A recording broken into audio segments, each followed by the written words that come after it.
Good morning, ladies and gentlemen. This is Harry Muppet. Welcome back to another Starcraft 2 Daily Masters cast. We've finished casting all of the Premier League round of 32 games from the GSL Season 3. So now we are moving on to the American... is it called American GSL? Not sure. American Premier League. Anyway, it's the American Premier League for Season 3. And it's interesting because... usually we go Group A, blah, blah, blah, blah, blah, all the way to Group H, but the Group A replays are missing. Very, very unfortunate. So I know who was in Group A, though, and I'm going to search around and try and find some games for them. So there were HyuN, Neeb, Guitar Cheese, and Arthur. So we've grabbed a game with HyuN in it from somewhere else, and we'll try and find some games for the other guys as well. Neeb made it through to the round of 16, so that should be okay. Guitar Cheese and Arthur got knocked out, though, so it's going to be interesting to see if I can find any Season 3 games from them. Maybe they were in Challenger League and they got promoted to... I don't know exactly how it works. Like, if you get into Challenger League, I don't think you get into the Premier League. Oh, I think you do. I think you do get the Premier League at the same season. Or maybe not. I don't know. I really wish I did, but I don't. So, anyway, we'll just have to check this game out and maybe I'll have a look into that. If you guys know, definitely let me know because... I'm quite confused about some of this stuff. Maybe we'll have a look here.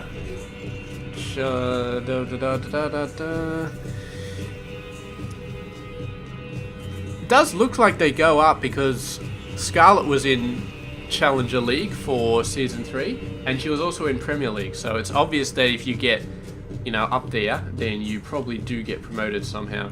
Have I introduced these players? I don't think I have. I don't think they need to be introduced, but we'll do it anyway. Down the bottom left side of the map, it is Mr. HyuN. He is 26 years of age from South Korea, plays for Team Rocat. Extremely awesome, going for that fast third base, extremely, extremely awesome. And his opponent up the top right side of the map is Mr. TaeJa, going for the extremely fast third base. And yes, he is also extremely awesome. 19 years of age from South Korea, plays for Team Liquid.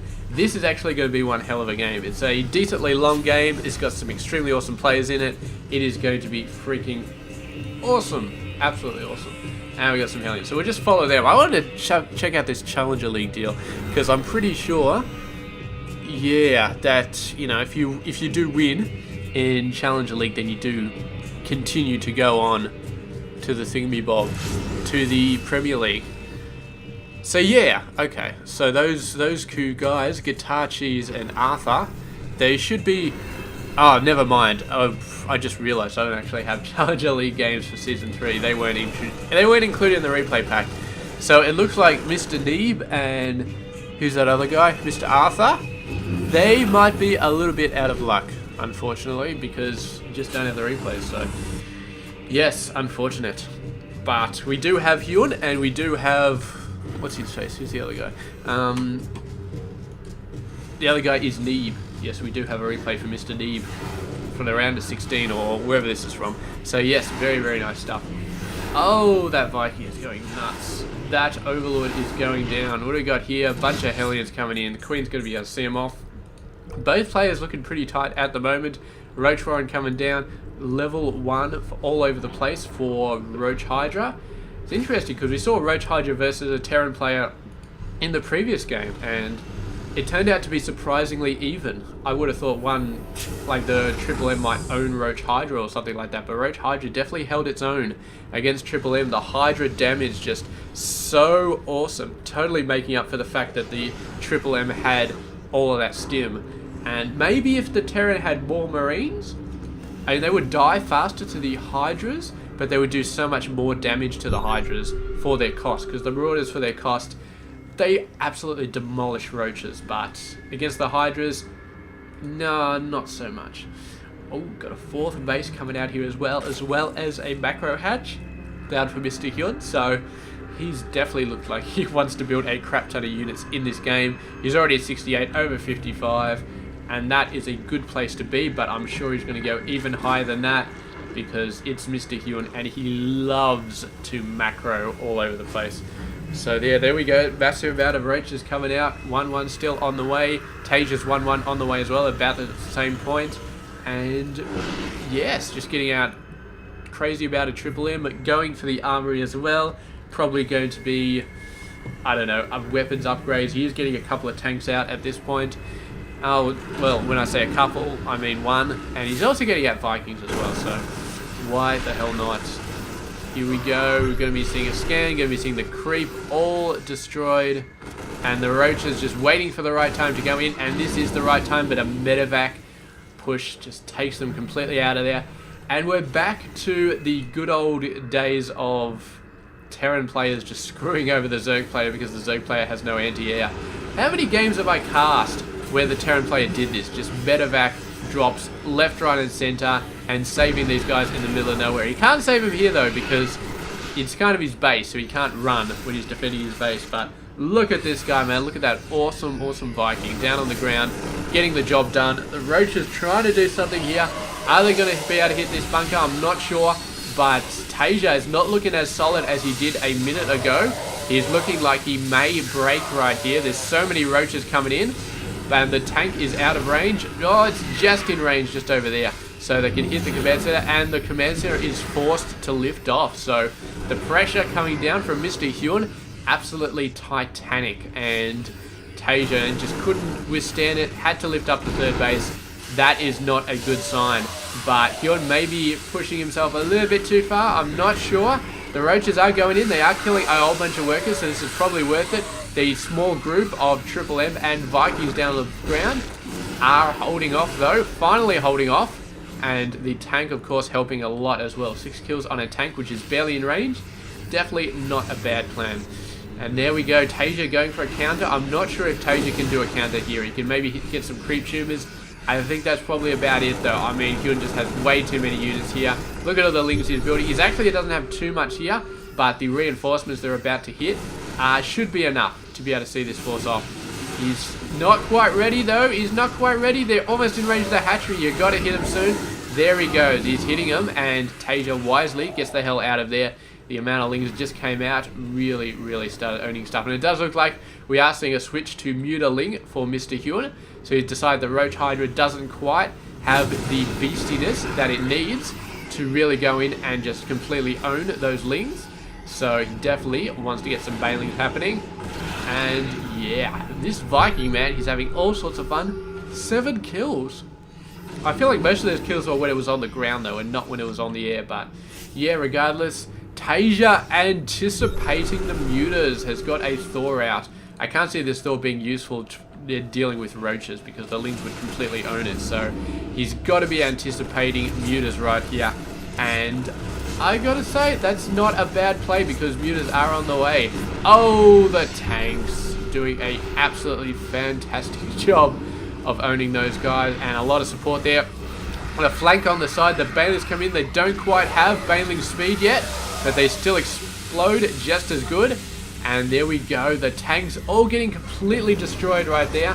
And, oh, the Spine Crawler goes down, but a bunch of lings is going to be more than enough to keep these guys away. Does manage to save a few, but that is about it. And HyuN going straight for mutas, even though he did see that Thor. I'm pretty sure he saw that Thor. So, decides to go for mutas anyway. If he gets enough of the crazy bastards, then he can just overwhelm whatever Thors are out there. We've seen time and time again that enough mutas can absolutely demolish Thors if they just fly on top of them and just all focus fire them down. So yes, that is going to be it. Look at this little Marine pack, man. These guys are so freaking awesome. These are like the elite 2, 1, and 5. This guy's the leader, man. This guy's the guy in charge. And he's like, yep, this is totally where we want to be. And the other guys are like, you are so full of shit, Corporal. Oh, look at this medevac, man. 6 health. How can you fly around on 6 health, man? It is just... I want to watch this medevac. I want to see if he actually repairs this guy. Or if he just lets it fly around with 6 health. Does TaeJa care about the health of his medevacs? Or does he just not give a shit? He's just like, yeah, go out in combat again. It'll send you out on a drop. That's fine. Oh, look at all these mutas, man. This medevac's like, please heal me. Somebody please do a mule drop. The mutas are coming towards me. Oh, yeah, that medevac is still alive. How is that medevac still alive? There's 20 mutas right next to it, and it's still alive. The mutas are attacking the Thors. Look at this medevac. He's all over the place. He's still alive. Even some splash damage from the Muta should be able to take this guy out by now. Oh my god, how is this thing still alive? Oh, there it goes, it died. It survived for so freaking long. Oh man. Oh man, oh man, oh man. So it does look like TaeJa got pretty badly owned right there. The Bailings rolled in, did so much damage. The Roaches, I don't know what the hell they were doing. The Mutas did everything to the Thors, absolutely owned them. And look at all these Lings coming down, man. HyuN is on the warpath. He wants to destroy everything. That's the second time he's denied the base, and he really, really badly denied it right now. Look at this Thor. Thor has got enough firepower to take down 4 Mutas. It is going to be good. Nice drop coming down here. I don't know how many workers it killed, but it's not enough. HyuN still has a crazy amount of workers. He's still in a crazy position. I don't know why TaeJa isn't going for like this base instead, because this base is so close to the Zerg base. It's so out there. I mean, this base still on the side, and still a little bit of trouble, but oh man, this dropship, this medevac is flying for his life, but he's going to run out of gas soon. There we go, the gas is gone. Dropping down some Marines. The Marines all get owned within half a second, and finally it does go down. There we go. It doesn't look like he's going for a 4th base on this location. The Overlord's just like, well, I'm going to shit all over your plants. You are not getting a base here. And yes, unfortunate. The Marine comes out, and I don't know what that guy's doing. Just a bit of a scout. And he hasn't taken out this Overlord yet. You'd think he'd just go for it, but no, apparently not. We got 2-2 for the Lings. We got 2-2 for the Roaches, and the Mutas have 1-0, but they're getting level 2 as well. TaeJa just about to hit level 3-3, which of course is awesome because he's only really got 1 unit type. Though the Thors are at level 1 weapons as well, so that's pretty awesome. Mutas coming in on the side. They see a missile turret. They decide, you know what, I'm going to go for some workers instead. Kill a couple of those guys. Yeah, why not? Where is this command center going? I don't know, maybe he thinks he's like a spaceship or something. He's like an upgraded battle cruiser flying around. He's going to move out and just own everything because he's just so beefy, and nobody told him that they forgot to install the weapons. It's like, he thinks he's a flying planetary fortress or something like that. Who knows? But regardless, oh, the Bailey's doing such a good job. Widow Mine's definitely doing their part though, and those Mutas are looking plenty beat up. And yeah, once again, the 3rd base has been denied, and it looks like this time it might actually be destroyed. I don't know how much of this TaeJa can take, man. He has not had done any sort of offensive stuff. He's done a couple of drops on this 4th base, none of them really coming close to destroying the base, just killing a few workers. And that is the 3rd time that HyuN has just rolled in there en masse and just destroyed that base. Well, not destroyed it, but denied it, and he did actually destroy it that time. Now we got another base coming down here, but I don't think this thing is going to last very long. I think that HyuN is just going to continue to demolish everything in sight. The worker numbers are so low for TaeJa. HyuN's income is so stupendous. His army size is very, very decent. TaeJa still has a decent amount of forces, but this is just going to get overwhelmed so fast, and that is it. I think that is it, man. We're just waiting for HyuN to completely own everything here. TaeJa's going to hold on. He's going to try his absolute best, but what can he do? He's going to get a planetary out there. It is going to get finished, but planetaries can't shoot Mutas, of course, so that is going to be something he's going to have to take care of, and he's going to have to throw everything he has into defending this 4th base. He cannot just jump around and do whatever and then try and run back when it's being defended, which is not what he's really been doing. He's been pretty good at holding on to this base, but the Baileys have just been so good at destroying everything. And HyuN goes in, he's like, alright, there's no base there. He can't be going on 2 bases. Where's his other base? He's got to find that other base. Gotta find that other base. Find it nice and fast. Is it up? It's up here, alright? It's up there. There's the only place it can be. He hasn't seen it yet, but he's got to know that it's up here. Is he going to scout that? He's going to scout this one first. That's crazy, but he really, really needs to scout that. Alrighty. Got some missile turrets going up as well. We got a missile turret. A few more of those, and it will be very, very nicely defensive. But I don't think it's going to be enough. Look at this. Army size 99 over 77. TaeJa has been getting up a ton of army. Oh, Bailing hits. Oh my god. So many Bailings just got owned there. So many Bailings just got destroyed by those Widow Mines. That is the sort of thing that can start the tide turning. HyuN right now is still okay. 82 over 63. His income, of course, is still absolutely stupendous. And that was a little bit of a setback but it was only a little bit. I think HyuN is still completely in control, but a few more of those setbacks, and TaeJa, I mean, TaeJa just has to win enough battles to put himself in a position to move forward and take out a base. If he takes out a base, if he takes out this base and wipes out all the workers there, then he can start to pull himself back into this game. But he needs to win enough victories to allow himself to pull forward enough to take out a base. I don't think it's going to happen. He sort of won a victory there with some Widow Mines. It wasn't a victory, but it was definitely not a defeat. I definitely think TaeJa came out ahead in that particular play, but I don't think it's enough to really go ahead and start having a crack at a base. He was going to send a medevac out there, and yeah, that got covered. The Lings covered it very, very nicely. Muta's coming in here. They see a missile turret, the Widow Mine as well, doing some nasty stuff. They're going to go for the missile turret, but the Marines are out there, and yeah, there he goes, running away, getting down some of these guys as well, but the missile turret, of course, sees them. So that is it, and oh man, HyuN just is not taking any risks at this point. He's not taking a single risk. He's just sitting back and saying, alright, I am in control here. I have got the best position, and I am not going to go crazy and shoot myself in the foot when I'm in this sort of position. Take it nice and slow. Wait till I'm maxed out. Wait till I got an insane amount of forces. I'm going to work out the perfect tactic, and then I am going to own this base. He's going right around the side, man. What is he going for? He was going for that base. Not sure how that's going to work. Oh, a beautiful, beautiful drop here. These guys are going to try and do something. They've realized the hatchery is out of reach. They're going for the workers. The Lings are going to take them out eventually. Lings somehow managing to get into the natural expansion. They're going to destroy some buildings, which is going to be awesome. Widow Mines running down. I'm not sure Widow Mines are the best units to take care of these guys, because splash damage, of course, does that. And there's the push from HyuN. There is the push.